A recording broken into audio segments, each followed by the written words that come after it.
Hi hello ഇപ്പോൾ സമയം 5:50.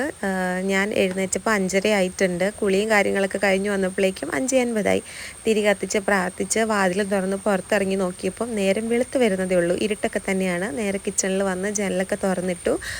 ഇനിയിപ്പം ഇത് ഇഡ്ഡലിക്കുള്ള മാവാണ്. ഇഡ്ഡലിക്കോ ദോശയ്ക്കോ എടുക്കാം, അതിനുള്ളതാണ് മാവ്. പക്ഷേ കുറച്ച് കൂടിപ്പോയി, സാരമില്ല, നമുക്ക് ഫ്രിഡ്ജിൽ വയ്ക്കാമല്ലോ. വിറകടുപ്പിൽ വയ്ക്കാമെന്നാണ് ഞാൻ വിചാരിക്കണേ. കാരണം ഗ്യാസ് ലാഭമാണ്, മാത്രമല്ല നല്ല ടേസ്റ്റാണ്. അത് അവിടെ ഇരുന്ന് പതുക്കെ ആയിക്കോളും.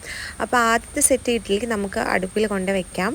അത് അവിടെ ഇരുന്ന് പതുക്കെ റെഡിയാവും. ആ സമയം കൊണ്ട് നമുക്ക് കറിക്കുള്ളതും ചായയും കാര്യങ്ങളൊക്കെ റെഡിയാക്കാം. കുടിക്കാനുള്ള വെള്ളമാണ് ഞാൻ കൊണ്ടു വെച്ചത്. അതിൽ ഞാൻ ഒരു ഇതൾ കറിവേപ്പില ഇടും തിളച്ച് വരുമ്പം. പിന്നെ ഇത് മോരിനുള്ള കൂട്ടാണ്.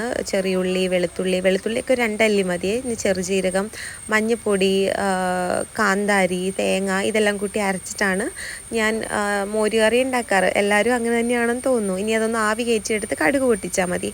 ആ സമയം കൊണ്ട് അച്ചമ്മ എഴുന്നേറ്റ് വന്നപ്പം അച്ചമ്മയ്ക്കും അമ്മയ്ക്കും എനിക്കുള്ള ചായ ഞാൻ എടുത്തു. മണിക്കുള്ളത് പിന്നീട് എടുക്കാം, അവൻ എഴുന്നേറ്റിട്ടില്ല. ആ സമയം കൊണ്ട് ഇഡ്ഡലി റെഡിയായി വന്നിട്ടുണ്ട്. അത് ഞാൻ തണുക്കാൻ വേണ്ടി മാറ്റി വെച്ചിട്ടുണ്ട്. ഇനി നമുക്ക് മോര് കറിക്ക് കടുക് പൊട്ടിക്കണം. ഇഡ്ഡലി നമുക്ക് കാസറോളിലോട്ട് മാറ്റി വയ്ക്കാം. ഒരുപാടൊന്നും ഉണ്ടാക്കുന്നില്ല, ആവശ്യത്തിന് എണ്ണയാണ് ഞാൻ ഉണ്ടാക്കുന്നത്. ഒരുപാട് ഉണ്ടാക്കി വെച്ച് അത് വേസ്റ്റ് ആവും.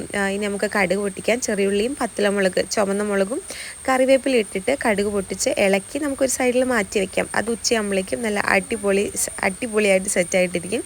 ഇത് ചട്നിക്കുള്ളതാണ്. ചുവന്ന ചട്നി എന്ന് ഉണ്ടാക്കുന്നത്. സാധാരണ ഞാൻ എപ്പോഴും വെള്ള ചമ്മന്തിയാണ് ഉണ്ടാക്കാറ്.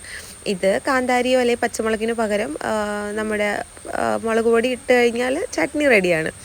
അപ്പോഴത്തേനും അടുത്ത സെറ്റ് ഇഡ്ഡലി റെഡി ആയിട്ട് വന്നിട്ടുണ്ട്. ഇത്രയും ഉണ്ടാക്കുന്നുള്ള ആവശ്യത്തിന് ആയിട്ടുണ്ട്. ബാക്കി മാവ് ഞാൻ ഫ്രിഡ്ജിലോട്ട് വെച്ചു. ഇത് ഉച്ചക്കത്തേനുള്ള മീനാണ്. അപ്പോൾ അത്രയേ ഉള്ളൂ.